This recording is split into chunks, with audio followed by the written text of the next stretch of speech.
Segunda parte de cada Federico con esta. Ya vimos algunos de los rasgos de Lorca, vamos a ver algunos otros también siempre a lo largo de ejemplos de sus poesías o fragmentos de sus poesías. Primer rasgo dominante, absolutamente predominante en García Lorca, la presencia de metáforas y de imágenes. Vamos a ver qué es lo que significa cada una de ellas, aunque, bueno, ligeramente lo vimos el otro día. Mirad, en una expresión como esta, de mientras el cielo reluce como la grupa de un potro, esa partícula como, que está ahí en medio de la primera y la segunda parte, es la que nos da la idea de que nos confirma que esto es una comparación, es parecido a, como o similar a, o de la misma forma que, bueno, dos elementos que se comparan. Si esos dos elementos, en lugar de tener esa partícula de comparación, pues desaparece tal partícula, como en el ejemplo este, hablando o refiriéndose a Soledad Montoya, una protagonista de uno de sus romances. Decimos, cobre amarillo su carne, estamos equiparando lo que es la carne de esta persona con el cobre de color amarillento, ¿no? Bueno, decir que su carne es cobre amarillo o sencillamente no ponemos la partícula es, no ponemos el verbo es, pero decimos cobre amarillo su carne. Es decir, estamos identificando la primera con la segunda parte. Eso es lo que convierte a una metáfora en lugar de ser una comparación porque no aparece esa partícula que equipara los dos términos. Vale, la metáfora queda claro, pero fijaos si ahora pongo este otro ejemplo. Digo, por abajo canta el río volante de cielo y hojas, con flores de calabaza la nueva luz se corona. Vamos a los dos últimos versos. Con flores de calabaza la nueva luz se corona. Son dos versos que, bueno, a poco que uno reflexione, se da cuenta enseguida, está hablando de la nueva luz que corona, es como la nueva luz de la mañana, de un amanecer, de un color anaranjado, que es de un color similar al de las flores de la calabaza, ¿vale? No estoy diciendo, no estoy haciendo una comparación, ¿no? Ni estoy haciendo tampoco una metáfora, sino que doy una imagen, con flores de calabaza la nueva luz se corona. La imagen consiste en un punto más allá de la metáfora, es algo más atrevido. Hay que ponerle un poco más de imaginación para encontrar esa relación entre la nueva luz y una flor de calabaza. Y bueno, un poco de reflexión, hay cierta semejanza en el color de esa flor con el de la luz del amanecer. Esto es lo que constituye la imagen. Fijaos que no es exactamente una metáfora, sino que es algo más elaborado, más complejo. Por lo tanto, también un poco más difícil de comprensión, porque hay algunas imágenes que son, bueno, más o menos fáciles de identificar con la realidad, como es este el caso, y otras que serán más complicadas, más difíciles, porque en la mente del poeta, pues hay una asociación que nosotros no conseguimos reconocer. Vale. Las metáforas y las imágenes son dos de los recursos que aparecen diría que con máxima frecuencia en García Lorca. Los vamos a encontrar a lo largo de sus poesías en numerosas ocasiones y además en cada una de las épocas. No están constreñidas a un solo momento, a una sola época, sino que son, como dice ahí, pues el principal procedimiento retórico, ambos, la metáfora y la imagen. Bien, algo que ya vimos, otro de los rasgos muy típicos de García Lorca, es la fragmentación de la narración siempre que el poema esté contando, esté relatando un argumento. Como es este el caso. Es el caso de este romance que dice, y a la mitad del camino, bajo las ramas de un olmo, Guardia Civil Caminera lo llevó codo con codo. Bueno, fijaos que en ese fragmento de Antoñito el Camborio destaco dos estrofas, la primera y esta última del fragmento, donde vuelve a decir que Antonio Torres Heredia y Jovenito de Camborios viene sin vara de mimbre entre los 5 tricornios. Son dos estrofas de una construcción muy parecida, es casi un paralelismo total. Pero lo que interesa aquí es que cuenta algo, narra algo, hay una sucesión de hechos, que va caminando y cuando llega pues, cerca de un olmo, pues se acerca a la Guardia Civil y lo detiene. Eso es lo llevo codo con codo, lo llevo preso, ¿no? Y que poco después, bueno, pues ya no tenía vara de mimbre, se la habían quitado, se la habían retirado y va caminando entre los 5 tricornios. El resto no forma, el resto del poema o el resto del fragmento no forma parte de la narración. Es una descripción en la que habla de que el día se va despacio, la tarde va colgada de un hombro, y sucesivamente. Así que hay una parte descriptiva, pero otra parte más narrativa. Esa fragmentación de la narración, es decir, que no se cuenta todo lo que quiere contar, sino que de una manera un poco aleatoria o a saltos va contando un fragmento, otro fragmento, otro fragmento. Esto es lo que supone la fragmentación de la narración en poemas en donde hay un argumento. Otro de los rasgos es la presencia del poeta dentro del poema. Otro de los ejemplos clásicos, este fragmento de un romance, en este caso de la Guardia Civil. Cuando llegaba la noche, los gitanos en sus fraguas forjaban soles y flechas. La Virgen y San José perdieron sus castañuelas y buscan a los gitanos para ver si las encuentran. La Virgen viene vestida con un traje de alcaldesa. San José mueve los brazos bajo una capa de seda. Estandartes y faroles invaden las azoteas. Y atención a lo que viene ahora. Oh ciudad de los gitanos, apaga tus verdes luces que viene la benemérita. Vale. Ese apaga tus verdes luces, ese imperativo de una manera, de un modo potente, muy vital, muy exhaustivo, a otro para que haga, le concita para que haga algo, apaga tus verdes luces, es lo que indica que alguien está mandando, está ordenando. Evidentemente es el propio poeta que se inserta ahí en ese momento y parece que cobre excesivo protagonismo, pero bueno, yo te ordeno que apagues tus luces para esconderte de la Benemérita, de la Guardia Civil.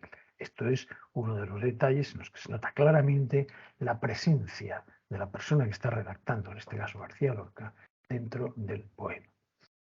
Y otro de los rasgos muy notables en la poesía son las personificaciones. Es una personificación. Pues, por ejemplo, estos ejemplos. El alba meció sus hombros o el coñac se disfrazó. Vale. El alba es una entidad no animada, pero parece que esté haciendo algo como si fuese una persona, que es mecer. ¿eh? O el coñac, que también es un líquido, parece que tenga cualidades de persona, se disfrazó. Eso que parece que tengan cualidades de una persona es lo que se llama como recurso de personificación. Vale. Es atribuir a seres que no son personas, entidades que no son personas, pues cualidades propias de los seres humanos. Esta personificación es lo que finalizamos los 4 rasgos de la poesía de Lorca, los 4 rasgos más importantes, más destacables, ¿no? Que son los que tenemos que descubrir de una manera rápida y ágil cuando veamos algún poema suyo. ¿Qué es lo que vamos a hacer ahora? Vamos ahora a centrarnos en ejemplos, poemas sacados de los libros que publico y, por supuesto, temas que están en la antología. Por ejemplo, este primero de la baladilla. Si nos hubieran pedido, bueno, ¿qué rasgos destacables de García Lorca aparecen en este poema? Que ya sabemos que es de García Lorca, pero ¿cómo podemos descubrir los rasgos que tiene? Bueno, si hacemos memoria, una de las características fundamentales de García Lorca era la presencia de elementos tradicionales populares. Aquí tenemos claramente esa presencia, porque fijaos que se va componiendo esta poesía a base de una secuencia de 4 versos y otros 2 que están recuadrados, que forman como un estribillo. Porque si os fijáis, ese primer recuadro que dice hay amor que se fue y no vino, se repite 8 versos después con hay amor que se fue por el aire. Y así sucesivamente, cada 4 estrofas se repite ligeramente ese estribillo, como en una canción en donde cada cierto tiempo, pues la persona que canta va repitiendo una frase, una estrofa, y es lo que nos hace reconocer rápidamente esa canción o incluso ponernos a cantarla, a tararearla, cuando ya la hemos oído 2 o 3 veces, pues se nos ha quedado, porque se repite esa misma secuencia. Por otra parte, los 4 versos iniciales configuran en sí mismo una copla. Es una estrofa de carácter popular, porque con mucha frecuencia pues las gentes, ¿no?, de la calle construyen de una manera fácil, no sencilla, ¿no?, más o menos natural, versos de 8 sílabas que van rimando los pares, como en este caso. Rima el segundo verso olivos con el cuarto verso trigo, rima en asonante, como si fuese el inicio de un romance. Vale, es una copla con un estribillo, una copla con un estribillo, una copla con un estribillo, y así sucesivamente. Eso es, pues, una presencia clara de elementos populares tradicionales. Pero es que también podemos encontrar otro rasgo propio con los paralelismos. Es decir, estrofas que tienen un diseño, si no idéntico, o muy parecido, o se repiten casi los mismos versos en el mismo orden. Mirad estos 2 cartuchos en azul que dice el río Guadalquivir, los 2 ríos de Granada. Pero es que en la estrofa, en la copla siguiente, vuelve a decir el río Guadalquivir, los 2 ríos de Granada. Está repitiendo exactamente esos versos. Lo que cambian son los otros 2 versos en la. Pero lo mismo ocurre un poco más abajo cuando habla del río Guadalquivir, Alta Torre, Guadalquivir, Alta Torre, o Darro y Genil, Torrecillas. Darro y Genil son también 2 ríos, los 2 ríos que cruzan por Granada. Así que está mencionando, en el primer verso el río Guadalquivir y a continuación, bueno, una figura como la Alta Torre, ¿no? Pero es que después, a continuación, poco después, habla de Darro y Genil, otro río, y además con la característica de que son como torrecillas, ¿no? Es un paralelismo en la construcción, igual que lo que tenemos en el cartucho verde, que dice lleva azahar, lleva olivas. ¿Dónde está ahí el paralelismo? Pues en la construcción sintáctica, por supuesto, de verbo más el complemento directo, lleva azahar. A continuación, lo mismo, el mismo verbo y otro complemento directo. Es decir, esa estructura tan simple, tan sencilla, es lo que se va repitiendo. El paralelismo, pues, a través de estas diversas fórmulas, está muy presente en estos versos de Lorca. Y además hay, con la presencia de nombres propios cercanos al entorno vital de García Lorca. El entorno vital es el entorno de Andalucía, su Andalucía natal. Pues aparece Sevilla, aparece Darro y Genil, Andalucía, Azahar, Olivas, en fin, son términos muy propios de su entorno cultural andaluz. También, junto a estos elementos más tradicionales, existen los elementos de vanguardia. Es decir, siempre vamos a notar en Lorca esta presencia de, por una parte, la tradición y por otra parte, los elementos más vanguardistas. ¿Qué elementos vanguardistas aparecen aquí? Pues, por ejemplo, una imagen y dice, hablando del Darro y Genil, 2 ríos, uno llanto, otro sangre. Simplemente 2 ríos, uno llanto y otro sangre, como que uno puede asimilarlo digamos, a la corriente de un gran llanto y el otro puede asimilarlo a la corriente de una gran cantidad de sangre, por su color, naturalmente, pues un color más terroso, más de color rojizo, ¿no? Bueno, en cualquier caso, ese es un elemento de vanguardia, la presencia de imágenes, ¿no?, porque eran muy frecuentes en la poesía de la época, poesía contemporánea, García Lorca. Bien, en otro de los libros parece un romance, el romancero gitano, el romance de la Guardia Civil, donde también vamos a descubrir elementos tradicionales. ¿Cuáles? Por ejemplo, el hecho de que esto sea exactamente un romance, es una secuencia larga de versos de 8 sílabas que van rimando en asonante los pares. Eso, el segundo acaba en era, el cuarto acaba en hechas, el sexto acaba en ertas, era, esa, era, elas, entran. Veis que siempre se repite la vocal E y la vocal A en ese orden. Eso constituye una rima de tipo asonante. También encontramos paralelismos en la construcción, por ejemplo, versos que son exactamente iguales, como este por Jerez de la Frontera, que se repite pues, bastantes versos más allá, pero exactamente igual, por Jerez de la Frontera, o con un traje de alcaldesa, con el verso 20, con los collares de almendras. ¿Cuál es el paralelismo aquí entre con un traje de alcaldesa, con los collares de almendras? Bueno, los dos empiezan igual, la conjunción, ¿no? Con la misma conjunción, pero es que a continuación hay un sintagma nominal y después un sintagma preposicional. Es que es así como está construido los dos versos, con los collares de almendras, con un traje de alcaldesa. Es un paralelismo de tipo sintáctico. También hay aquí una fragmentación de la narración. Fijaos que se puede leer esos fragmentos que están marcados en rojo. Cuando llegaba la noche, los gitanos en sus fraguas forjaban soles y flechas. La Virgen y San José pierden sus castañuelas, buscan a los gitanos para ver si las encuentran. Es decir, es una perfecta narración que está salpicada de otros elementos que no son totalmente narrativos. Y también podemos percibir la clara presencia de García Lorca dentro del propio poema.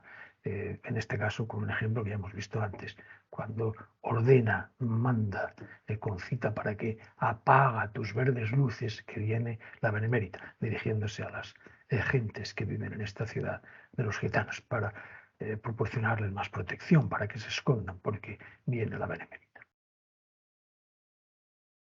También aparecen propios elementos más propios del paisaje, de la cultura. Pues sí, tenemos los gitanos, fraguas, sol, caballo, gallos, Jerez de la Frontera, castañuelas, incluso el nombre de Pedro Domecq. ¿Qué elementos de vanguardia encontramos allí? Pues la presencia de imágenes. Una imagen como clarísima, como la que tenemos aquí, de gallos de vidrio canta. Gallos de vidrio. ¿Por qué está hablando de un gallo de vidrio? Ni el color, ni la textura, ni la factura nos relaciona fácilmente entre un gallo y un vidrio. ¿Qué tenemos que hacer aquí? Pues recoger esta imagen chocante que produce una explosión de sentido novedoso dentro de nuestra imaginación cuando nos menciona un gallo de vidrio, ¿no? Y repito, tampoco hay que buscarle más allá, más un sentido lógico, racional, poderlo explicar de una manera clara, ¿no? Ya dije que ni siquiera García Lorca pretendió nunca darle un sentido de tipo lógico. Bueno, pasamos a otro tipo de libro más adelante, ya en Poeta en Nueva York, una obra que se titula Grito hacia Roma. Poeta en Nueva York posiblemente si se caracteriza por algo es porque hay muchos menos elementos de tipo tradicional y muchos más elementos de tipo vanguardista. Por ejemplo, aunque solo sea a simple vista, veis que esto, bueno, por la longitud de los versos, esto no puede ser un romance. Los versos que unos son muy largos, otros son muy cortos. Además, tampoco hay una secuencia de ritmo, no hay una rima por ahí. Bueno, pero vamos a ver, aún así, qué elementos podemos ver del tipo tradicional. Bueno, al menos si podemos descubrir un paralelismo en la construcción de los versos por la construcción sintáctica. Mirad, estos que están señalados. No hay más que 1.000.000 de carpinteros, no hay más que un gentío de lamentos. Bueno, hay más versos de este estilo construidos con esta secuencia sintáctica, ¿no? Es una repetición, es un paralelismo versal. Lo mismo con ignora el gemido de la parturienta, ignora que Cristo puede dar agua todavía, ignora que la moneda quema el beso del prodigio.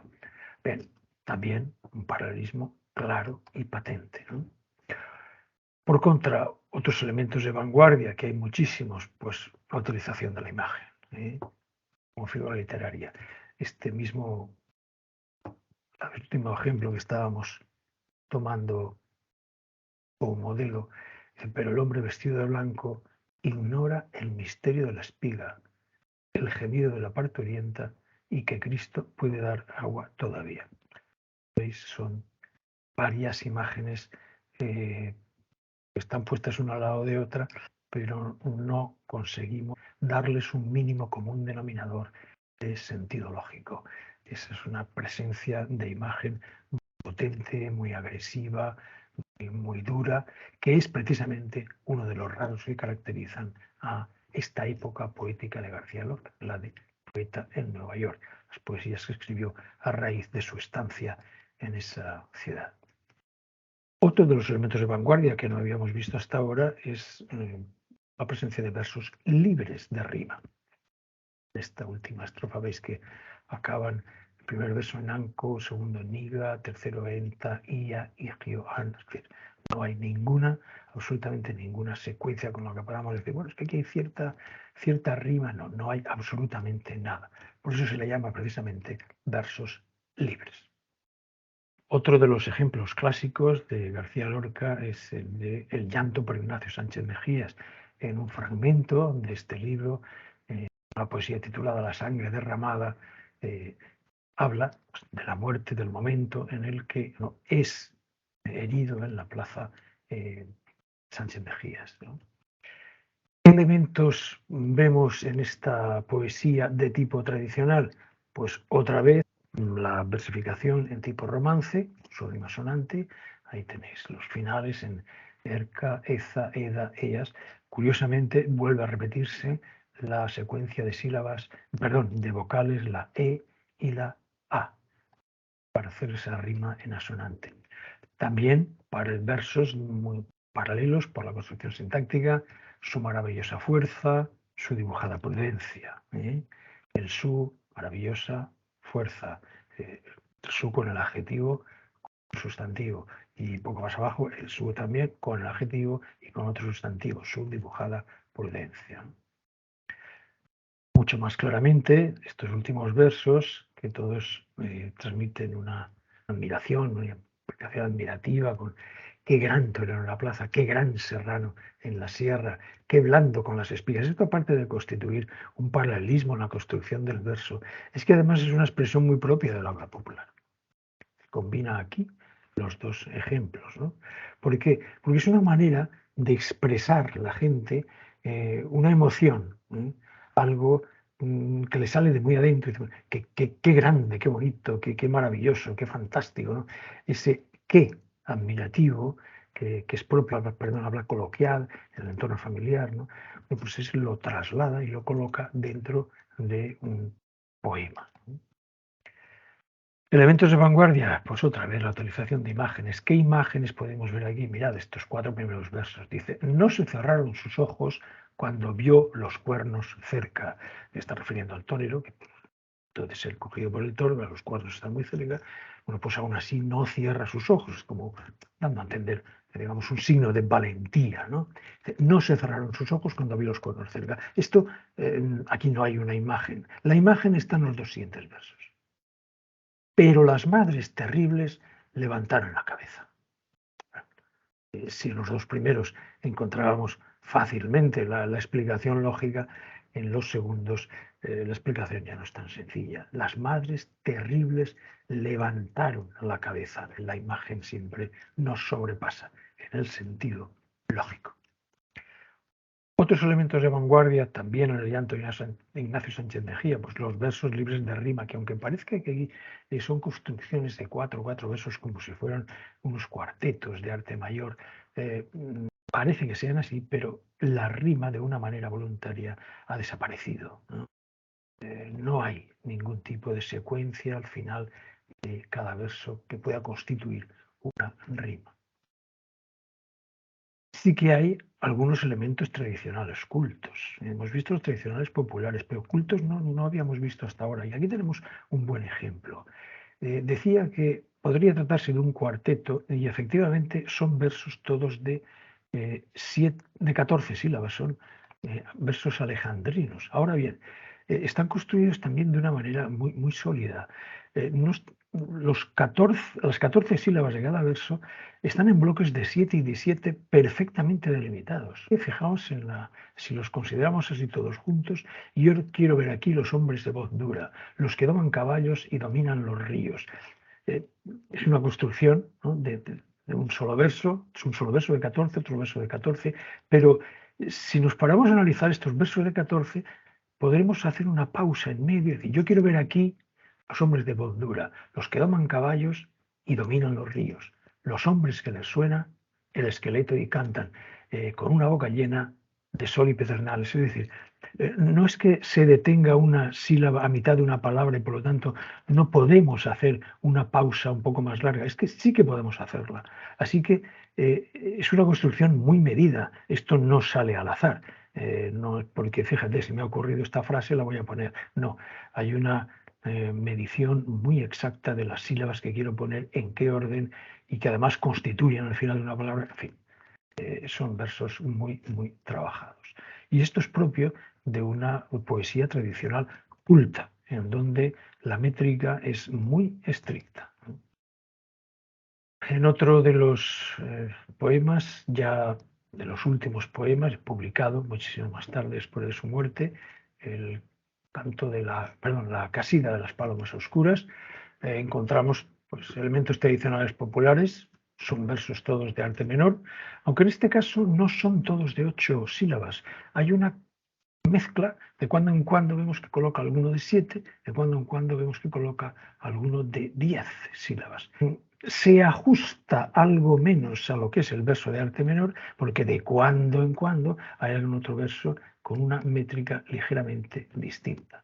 Lo que sí que mantiene de manera exacta es otra vez la rima en asonante. Así que, como veis, siempre hay algún fragmento, algo un poquito de elementos tradicionales, populares, como este también, los estribillos. Aquí hay un estribillo clarísimo: la luna era el sol, la otra la luna era la otra, la muchacha era ninguna, la luna era la otra y las dos eran ninguna. Bueno, el paralelismo, por otra parte, pues también es bastante evidente en este estribillo. Expresiones muy propias del habla popular, como los diminutivos en estas palabras, como vecinitas o aguilitas.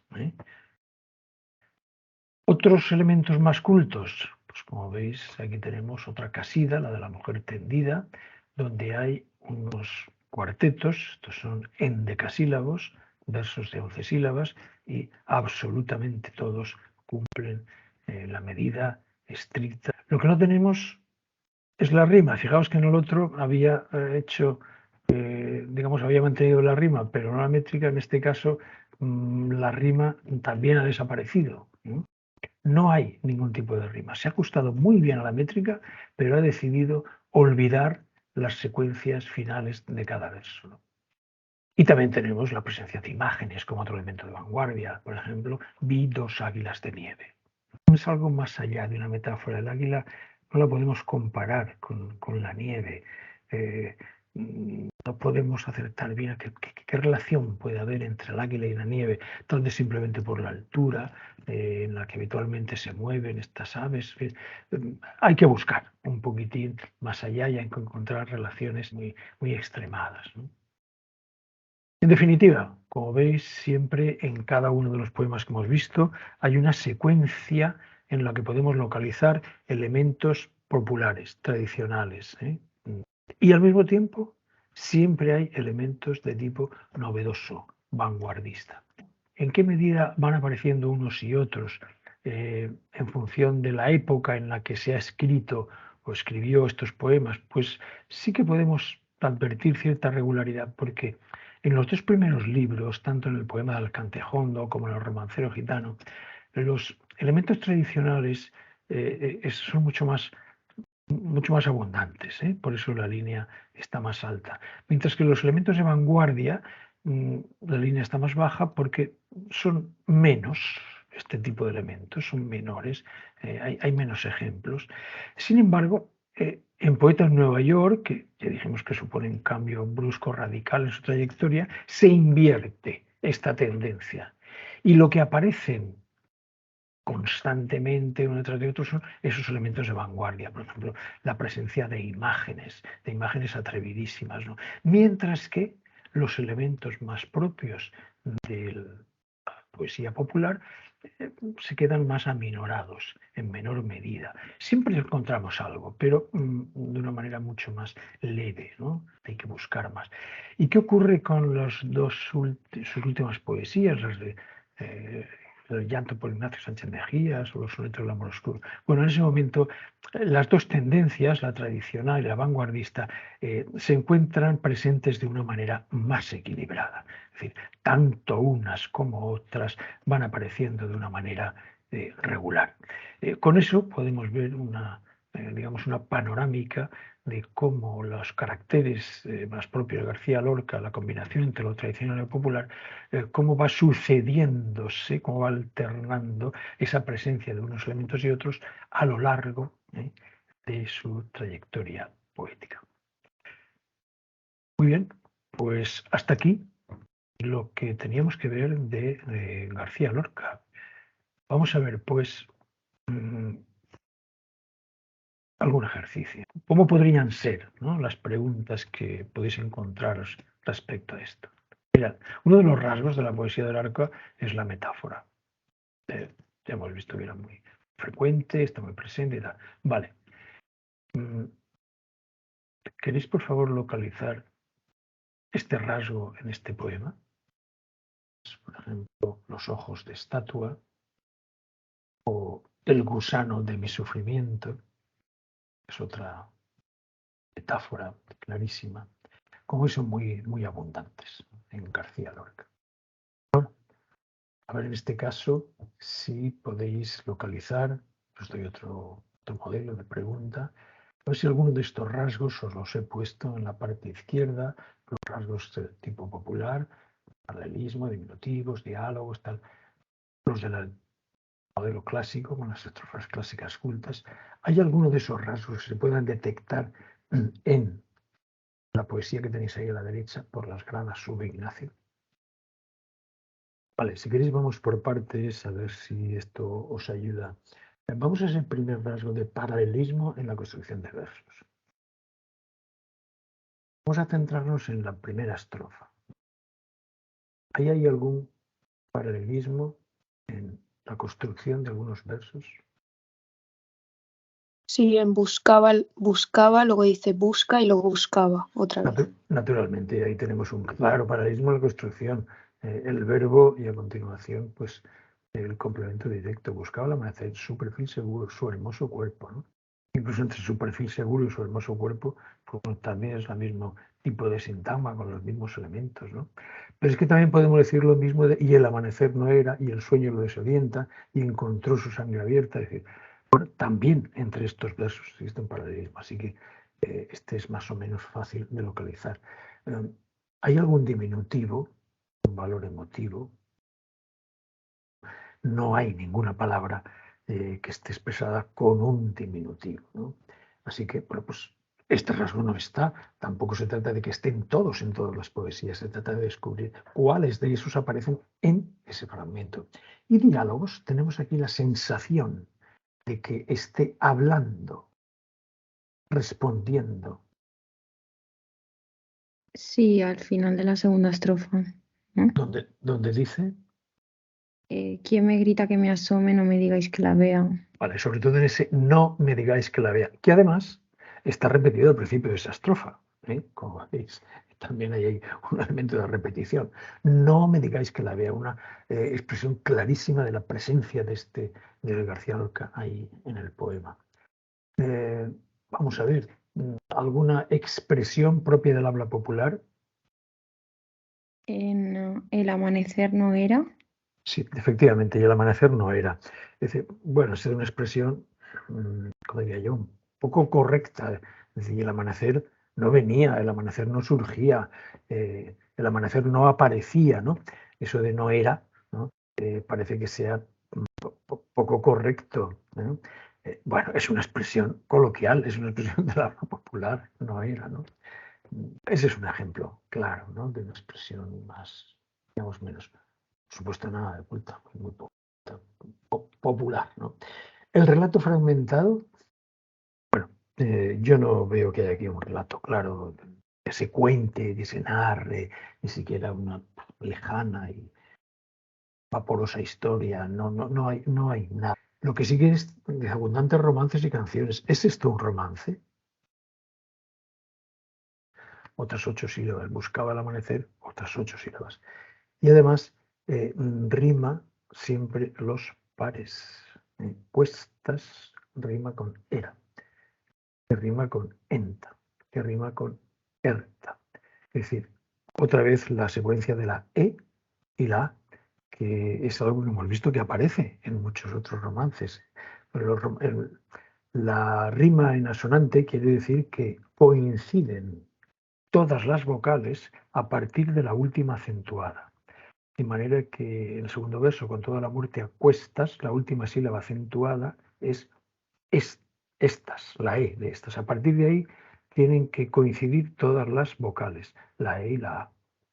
Pero en era también riman la E y la A. En enta, desorienta, también la E y la A. Y así sucesivamente. Lo mismo en la siguiente estrofa. Vea, fuerza, vuelca, sedienta, vea, ¿no? Así que sí, efectivamente, esto es todo un romance clásico complejo. Por lo tanto, bueno, pues es una presencia de lo que es una estrofa de tipo popular, de las primeras que empezaron a construirse en la historia de nuestra lengua, de nuestra literatura.